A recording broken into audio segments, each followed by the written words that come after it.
Tally ho, my name is Kingfish Ocean and welcome back to Amber. It was 7:30 PM on that beautiful yet cold autumn day.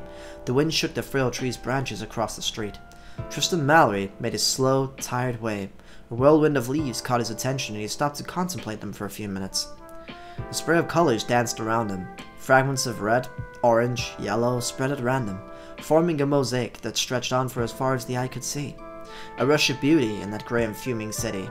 In that noisy metropolis that was constantly exhaling pollution. Coming back to his senses, the 30-year-old man shook his head. Now wasn't the time to be daydreaming. He had to go home. Amber was waiting. As usual, she would probably seek advice about her future pregnancy. She would ask what name they would give their kid and how they would decorate his room. As usual, she'd worry about not seeing her stomach swell. And as usual, he would have to minimize the problem and pretend it was no big deal to delay the unavoidable. The long day already weighed on his shoulders, but if he was completely honest, work wasn't the most tiring thing in his life. Like any model employee, he conscientiously accomplished the tasks handed to him. No more, no less. No, what was really destroying him was a completely different form of fatigue. An appalling and crushing solitude that had been shadowing him for years, ever since his wife had lost her mind. That's what I mean, and Amber's going through the same thing. That's why I feel like this is maybe a figment of his imagination or something. The light tinkling of the front door opening brought his back to earth. He was already back at his flat.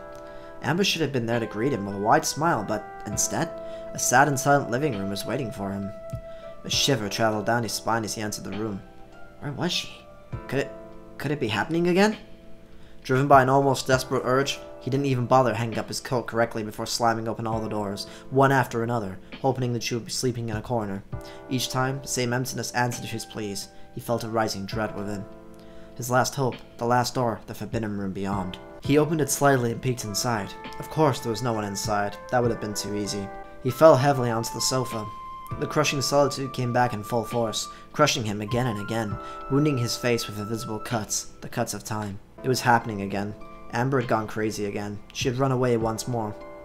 And once more, he would have to find her before she got hurt. He would have to play the part of a stranger, impassive, reveal nothing of the torment devouring him alive.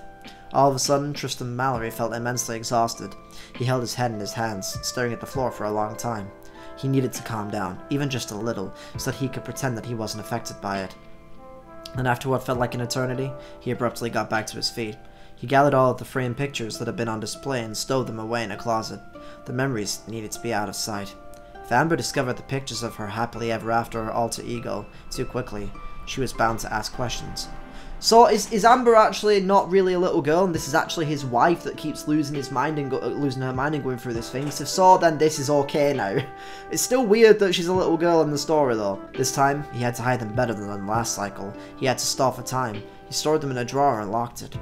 The frames didn't take up too much space. After all, there weren't that many of them. He always put the same ones on the buffet. She never noticed it. When he was sure there was no more pictures sticking out, Tristan put his coat back on and rushed outside. It was chilly, a bit dark, but there was still enough light to see clearly. It was the ideal time to take a walk. At least that's what he once might have thought. As he hurried along the sidewalk, the 30-year-old man was anything but relaxed. Incredibly nervous, he walked around the places that were more familiar to him, looking for a serenity that seemed to be definitely out of reach. He had to find her. He had to bring her home again. While passing a park near his home, Tristan Mallory suddenly heard a high-pitched and almost inaudible plea. His heart jumped, and he stopped. I knew it! It was actually his wife the whole time. In the dim light of the setting sun, he made out the silhouette of a little girl. Move, achievement! On a swing with her head bowed, tears were rolling down her cheeks. Afraid of startling her, he approached slowly and took a closer look. He was indeed standing in front of his wife, Amber Mallory.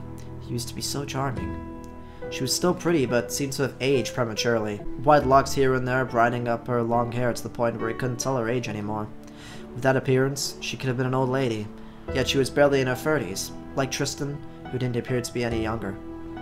Back hunched, looking haggard, eyes more lifeless than ever, she was crying. Her clothes were crumpled, she had neither a coat or a scarf, and she bore several scratches, as if she had been in a fight. Had she rolled on the floor again? Had she harmed herself? Regardless, she had most likely gotten hurt during her run anyway. The park was completely deserted, and she seemed to have been there for a while. She must have run away several hours ago. probably in the early afternoon. Otherwise, she wouldn't have been in a state where she could have been able to cry. She would have stayed motionless like a doll, unable to show the slightest sign of life until, finally, she'd come back to her senses. For a second, Tristan Mallory felt the temptation to abandon her there, to just leave her to her fate, but very quickly he mentally chastised himself. He couldn't do that. She was his wife. He loved her. He had to take care of her no matter what. But even so, sometimes he almost wished that she would be lost for good, that she disappears, that he wouldn't have to live through this endless cycle again. His conscience protested that he would feel too guilty, that he wouldn't be able to forgive himself. There was no way out. He had to live with this burden. So he placed himself in front of her and asked in a soft voice, "Is something wrong?" At first, his wife seemed not to hear him. She choked on her sobs, hiccuped, and shuddered. He was now sure of it. She'd forgotten everything once again. Patiently, Tristan Mallory stroked her hair and repeated, "Why are you crying? What happened?" It took her several minutes to calm down, but eventually she wiped away her tears and answered with a faint voice interrupted by sobs. I don't know. I think I've lost something important, really important, but I can't remember what it was." Tristan Mallory sighed, feeling a mixture of compassion and pity, always that nagging obsession. That curse. She seemed so lost and so vulnerable. He wanted to hold her so tightly that her sadness would melt away. At the same time within him, a voice was telling him that he shouldn't be too forceful, that he shouldn't take advantage of her weakness. Amber didn't recognize him anymore after all. He had to wait, even if the desire to ease his own loneliness was suffocating. The woman he loved was there, just in front of him, and he couldn't do so much as touch her. So he tried to look confident, to look reassuring, yet in front of this sad little girl, he did not feel confident at all. "Are you all alone? Where are Mommy and Daddy?" I don't know." "Do you live far away from here?" "I don't know." "What's your name?" "Amber." "Well, Amber, you can't stay out in the wind. You're gonna catch a cold eventually, and you don't want to get sick, do you?" "No, I hate being sick." "See, you've got to warm yourself up somewhere. It'll be night soon." "But I don't know where to go." "In that case, why don't you think about coming with me to my place? It's not far away from here, and it'll be a much better place to sleep than this swing." Amber seemed wary that she had no other choice but to follow him. He gently reached a hand to her, and for the first time she lifted her eyes. They were washed out, blurry with tears, and hesitant. Those were the eyes of a little girl stuck in a woman's body, the eyes of a woman haunted by her little girl obsession, the eyes of a trapped person. He thought it was a good idea to force a smile, to appear to be reassuring. Even with the fatigue, Tristan Mallory showed the most convincing smile he could, and took her hand, so fine, so frail, to help her get to her feet. The young girl's steps were wobbly and weak. She had probably not eaten at all today. Carefully, he led her to his place while making sure she wouldn't trip. The 30-year-old man removed his coat and shut the front door in front of them. "Make yourself at home. I'll cook you something." Passing through the kitchen, he turned on the light in the living room so that his flat would make things less look less gloomy. While searching his fridge for a potential meal, he periodically stole several glances over the counter. In the living room, Amber was still walking around, a bit wild, still on the defensive. She explored this new environment by looking around, admiring the ornaments. Unfortunately, she didn't find much to pique her interest. It was a bland house, almost too bland. There were no clues about the occupants' lives. The pictures of their happy days were carefully hidden. Taking advantage of Tristan's being distracted by a packet of noodles, she escaped to the hallway and tried to find the bathroom to relieve the urgent need. She found it quickly enough, and before returning to the hallway, she noticed that all the doors were wide open, except for one. Strangely, before she'd even had time to think about it, she was drawn to that doorway. Intrigued, Amber felt magnetically attracted to the slightly open door. Just one peek was all she wanted, but she struggled to see anything through the crack. Was this Bluebeard's cabinet? A frightening tomb where Tristan Mallory stored the corpses of his former wives? The little girl pushed the door open, entered the room, and switched the light on. In the kitchen, Tristan sighed. He was cooking Amber's favorite meal, but his eyes were suddenly itchy. Shoulders down, he noticed his wife's absence. She must have found her room, he mentally grumbled. His hands were mechanically repeating the steps necessary to prepare the meal, but his mind was elsewhere. Little by little, she slowed down until he stopped completely. He slowed down until he stopped completely. Still as a robot, he let himself fall against the wall. God, what have I done to deserve this? When is she gonna come back? When is she gonna wake up? His face in his hands, he cried silently in the living room. Will my tears reach you one day? While he felt better, he headed towards the forbidden room and caught Amber playing with stuffed animals. His gaze softened. I suppose that I can't do anything, he thought to himself. Without a word, he went and stood next to her. On the bed, the young woman was moving the stuffed animals while making them speak. In her weak voice, she was narrating a stuffed animal tea party and seemed to be enjoying herself very much. The light was back in her eyes. Suddenly, she got mad at a plump cow and scolded her harshly. It's dirty! Stop it right now! You're making a mess! Allie, what did I just say? It's dirty! You've got to behave yourself! And don't roll on the floor! You shouldn't make a fuss just because you didn't get what you wanted. As punishment, she sent the cow in a corner while ordering her not to move and replaced it with a pony with long eyelashes.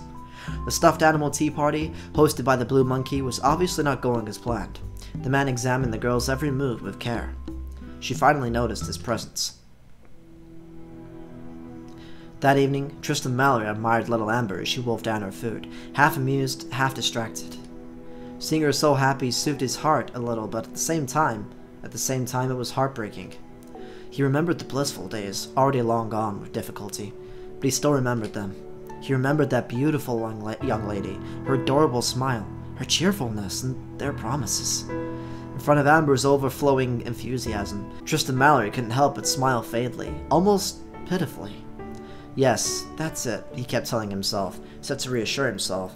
All I'm doing is keeping her around until she remembers who she is and what she's lost, waiting for her to remember, if she ever managed to someday.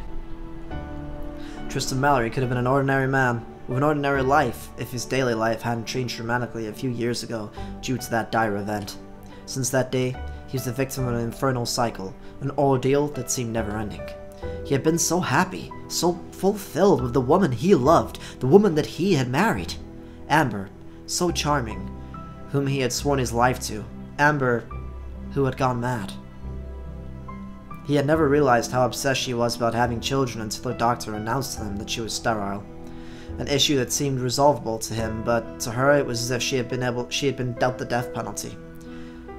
They could have put themselves in the hands of science or just given up on that project altogether to make a new one. They could have been satisfied with their everyday life, but not for her. Amber wasn't willing to let her little girl's dream go, to change a comma of the idyllic fairy tale that she was promised. It was a need. It had to go that way, and that was the only way. Then the pressure she put on herself had the upper hand. She couldn't be perfect. She couldn't conform herself with exactitude to all those absurd norms imposed to her. Something in her head, like a fragile thread, just broke. She had an emotional breakdown. Right in front of her husband's bewildered eyes, she dived in one go into a kind of insanity, as sudden as it was violent, from which she didn't want to return.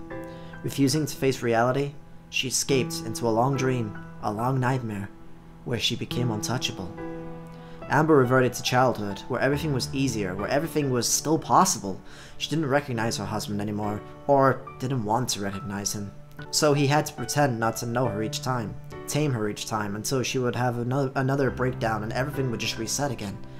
He had to try to make her happy and help her get better each time, even if it meant bending to her every will, even if it meant living in a world of pretend, even if it meant unrequited love on his part.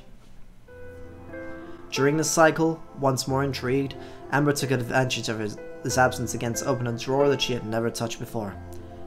She had found the key in her guardian's room. Inside was a big leather notebook. Convinced she had found a treasure, she grabbed it and opened it. It was a photo album, spread on the pages with bright smiles and tender gestures. Browsing through the pictures, the little girl discovered her guardian, young and dashing, in the arms of a coquettish young lady. Dressed soberly and tastefully, she was strolling along the seashore with a shawl on her shoulders, or in a park, holding an ice cream. But what caught her eye was a very specific picture that towered in the center of the album. Tristan, wearing a suit, was leading her lover out of a church with clumsy footsteps under a shower of flower petals. She looked so happy, so fulfilled in her large refined white dress that Amber was stupefied. All the more so as the bride looked exactly like her.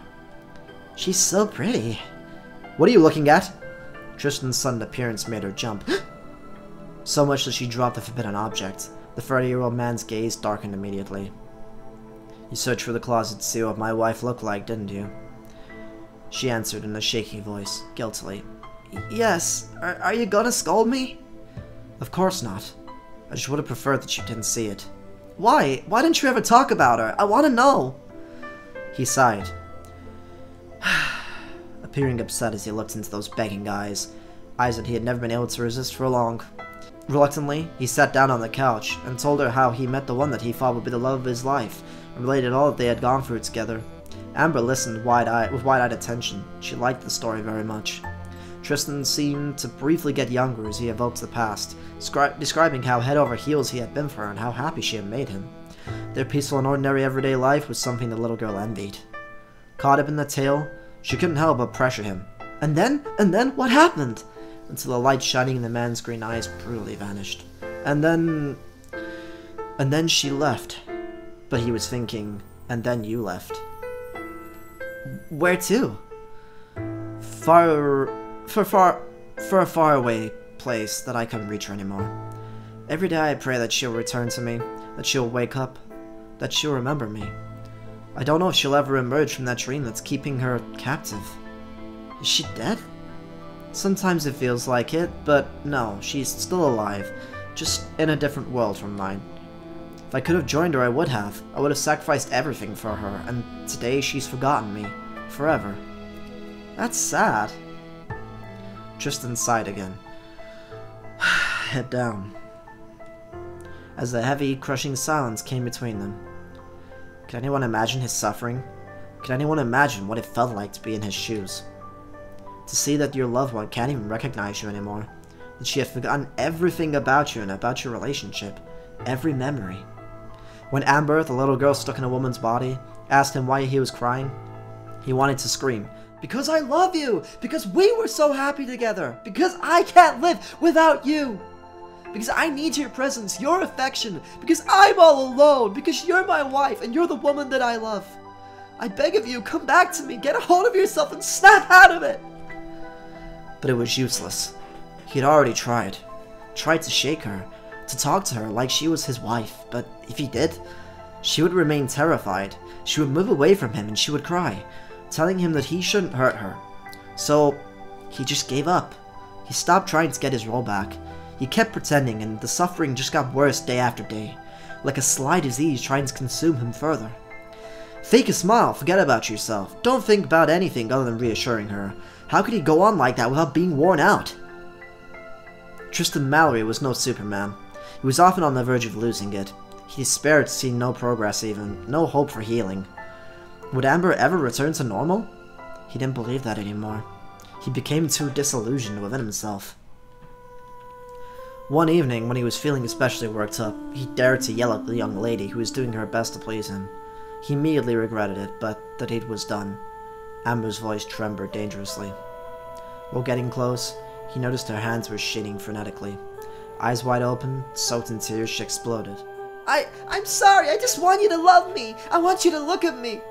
Why do you only look through me? Am I not good enough? Is that it? Will I ever be as good as she will? Will I?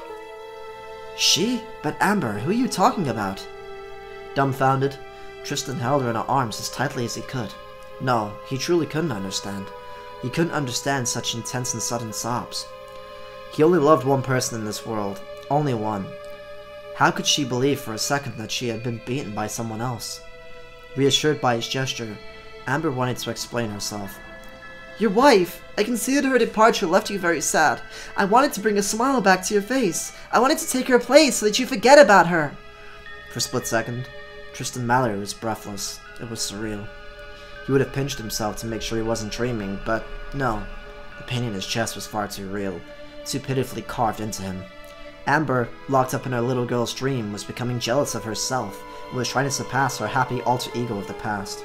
She was trying to destroy herself from her husband's memories, as if to rewrite the past, like some kind of unconscious suicide.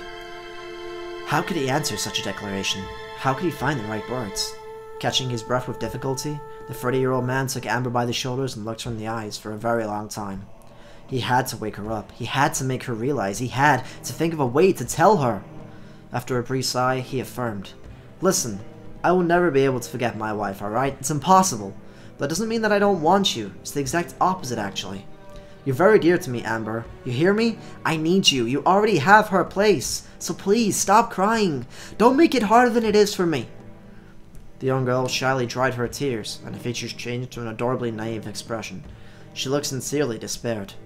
You're still okay with me? What made you think that I'd abandon you, huh? Nothing, it's just that you seem to love her so much, and I'm a bit jealous. Why is that? I don't know. When I look at those pictures, I can't help but tell myself that I must absolutely make you happy. I think I love you. Tristan felt all the courage and determination he had worked up melting away overnight, and he started sobbing as well. Did she recognize him? Just a little? Was that a sign from her subconscious? Had she finally got a grip on herself? But I love you too. I've loved you for so long. I love you so much that it makes me sick. For real? You're not treating me like a kid? Of course not. Then prove it. What do you mean? Show me you regard me as a true woman, that you really love me. Amber seemed dead set on it, so Tristan softly kissed her lips. The warm and pleasurable feeling went to his head, and after a few seconds, he felt as if he was holding his wife in his arms, as if she had come back for real. That delicate skin, which smelled deliciously like vanilla, reminded him of happy days, long afternoons spent laughing in the sun, peaceful evenings under the light of the stars by a fire, or a shared umbrella to shelter from the storm. She was here, so close, yet so far, within a finger's reach. He only had to close his eyes and believe in this dream. The illusion smiled faintly at him, at his limit. He embraced her. If only you knew how much I love you. He had so many things that he would have wished to tell her, so many that the flood of words blocked his throat and nothing could come out. So, for lack of words to make her understand his feelings, he used his body. When dawn's rays of light crept through the window, Amber was profoundly asleep, lying atop Tristan's still lukewarm body.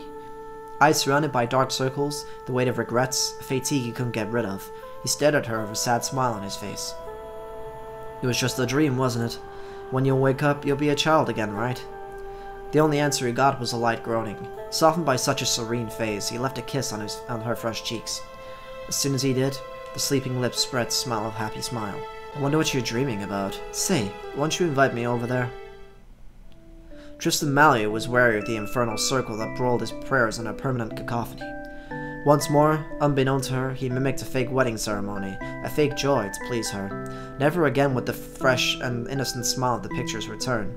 The masquerade drew out until Amber started to ask to have children again and discovered the truth one way or another, which would invariably make her plunge into madness as her obsession was so strong. To counter those numerous relapses, the 30-year-old man often went to the hospital with his wife to meet with a psychiatrist in charge of her and review possible changes. So, Tristan, how's Amber lately? Has her condition improved a little? Not yet. The doctor frowned compassionately.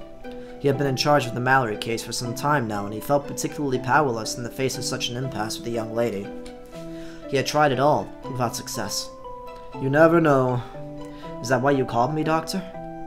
He grabbed a pen and played with it nervously while staring at Tristan. No. To be honest, I knew that Amber would relapse again. One of my colleagues told me the other day that allegedly your wife stopped by the hospital to do the usual dramatic routine. She ran into an intern that didn't really know how to deal with the situation. I regularly explain her case to the newbies, but between theory and practice, well, you know. The poor boy meant well. He told her the truth while trying to sugarcoat it to make her reflect on it. She had another anxiety attack, obviously. By the time he told her to sit down to call for me, she was already gone. If it had been for me, I could have tried to buy you some time. Anyway, what's done is done. There's no need to apologize, Doctor. It's not your fault. You know as well as I do that she regularly loses it, and lying to her about it doesn't do any good. The fact remains that I booked today's appointment so that I could check on how you're faring, and how she's been since that unfortunate incident with my colleague. Nothing's changed, Doctor. The doctor sighed. He stuck the pen in his coat pocket and stopped working. While nervously scratching his beard, he mumbled in an understanding tone. Frankly, I'm impressed. I really don't know how you keep going on like this, Tristan. In your place, I wouldn't be able to. But I still have to make sure you see a doctor too. You never know. You're not safe from having a breakdown just like her. I totally understand, Doctor. You know, every cycle I try to do things a little bit differently, but in the end, I'm tired and I'm worn out. I've lost all hope. So, all that I can do for her is to make her as happy as possible during that golden time where she's living a perfect childhood. All that's left of the woman I love is a shadow, so I hope she'll eventually find rest." The two men gazed at Amber, who's in the hospital's hallways in the distance, playing like a little girl. Suddenly, Tristan broke the silence, his voice trembling. "Sometimes I wonder, is she ever going to come out of that prison she's built around herself to avoid suffering? Is she ever going to accept facing the outside world, or is she going to keep living in an eternal golden dream where everything's perfect? I wish I could promise you that she'll wake up from that long nightmare, but something inside me thinks that she will never call her obsessions into question, which is an immense waste. Because of that, she's forsaken herself from a life that could have been wonderful." Meanwhile, Amber Mallory was cheerfully having a chat with what she thought to be another girl of her age. In reality, the young woman was babbling deliriously with dead eyes, her own reflection in the mirror, still stuck in that never-ending dream, free of hardships. "You know what? I've got a lover. Yes, for real. I'm gonna marry him real soon. And we'll be happy until the end of time. And we'll have lots of kids, just like in the fairy tales. How could it be otherwise? You're right, every day will be a celebration. If only I didn't have that strange feeling. I think I've lost something important. Really important. But I can't remember what it was." The end.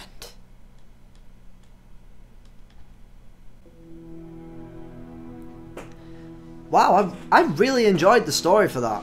Now what I'm going to quickly do is what I usually tend to do at the end of a playthrough or of any sort of game when the credits are rolling, is I give a quick kind of review of the game. It was a little bit shorter than I actually thought it was going to be. If I would have known it was shorter, I would have actually got this done sooner, because I thought there would have been a bit more to it.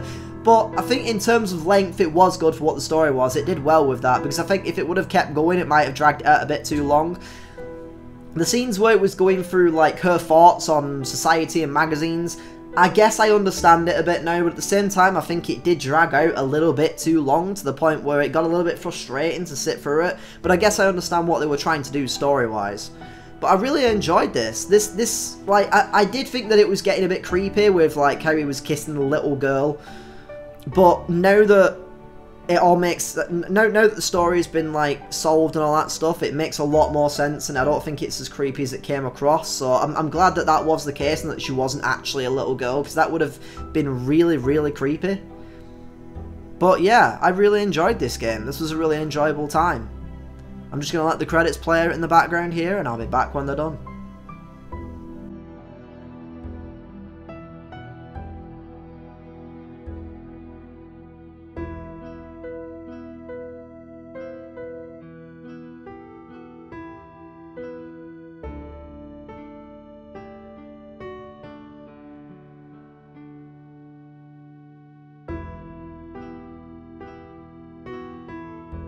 But anyways, that was Amber. Now, if you want to go and check out this game for yourself, it's over on Steam, and I think it does cost money or it's free. I can't quite remember. This was a very enjoyable visual novel. I really enjoyed it. It was pretty sad. I'm not sure which visual novel I'm going to be doing next. I've got quite a few on my list, so I'm probably just going to pick one at random and play that and see what happens. I am still yet to do Ace Academy, but I think with all the different series of games that I've got going, such as A Way Out, and I've got Sea of Thieves, and I've got Battlefront 2 going, so I've got a lot of series I'm doing. So I think once one of those is over, then I'll try and start Ace Academy at some point. But for now, I've got to leave that. But anyways, guys, thank you for watching, and I'll see you guys in the next series. Pit to the moon!